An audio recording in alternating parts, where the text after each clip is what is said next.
On everybody. Keep that going for your next comment. Chris Atkins.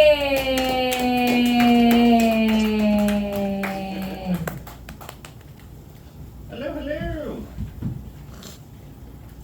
So a friend of mine was visiting from Kurdistan, and I thought it would be really funny at the airport to get a cardboard sign that just said Mohammed and just hold it up and wait for TSA.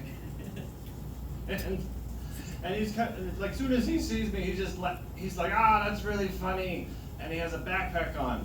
And as he's coming down the stairs, he runs right up to me, ignoring the checkpoint, drops his bag, and then runs immediately to like customer service. And I'm just there with a Mohammed sign and a backpack, and that's not a good look. Even though it's like, he's a wonderful friend. And because of that guy, I was able to actually smoke a lot of weed in Austin. And one day, we're at Zilker Park, sitting on this giant rock. Looks like half of a mountain. And next to us, there's a bunch of like Metallica fans, metalheads, they're listening to music. And then in front of the rock, there's two women sitting on a couple of towels. And we're just sitting there, and in my head, I'm like, it'd be great if we would talk to them or whatever. And a couple dudes walk up, and they try.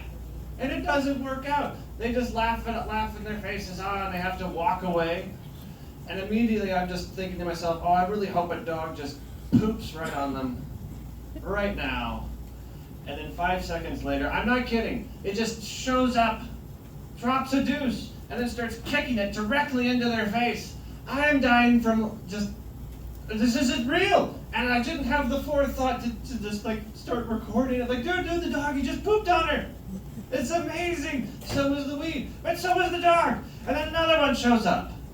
As if this just became a public latrine, and drops another one, kicks it into their face again, and a third dog. I swear it was all true, and I couldn't believe it. Laughing my ass off, they're just screaming, this is happening! I'm like, it's because he would have rejected me, and then my imagination went wild.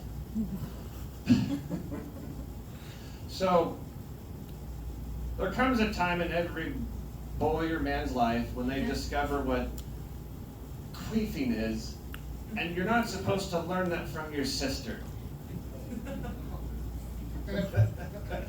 It's not as bad as people are imagining.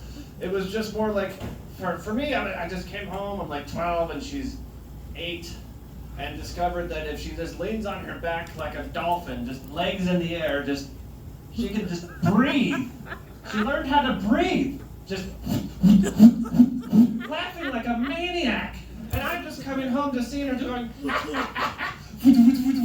like, what is wrong with you? Like, it just keeps on being horrible. And being introduced to that kind of a thing is just absolutely scary. And I've got 1 minute. It was very short. I couldn't get her to stop. It's like, what are you doing? Like, I can breathe. I'm like, that's great. And, what else we have planned? So, the other day I heard this strange noise outside my bedroom window, just, and I immediately recognized it. My cat's outside again. I have to go save him.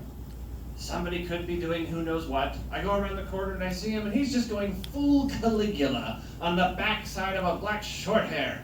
Just concentrating as hard as he can, and she's tired immediately. Oh good, the human's here, and tries to run. Ends up dragging his ass for like 5 feet before finally popping off like a cat-shaped rocket.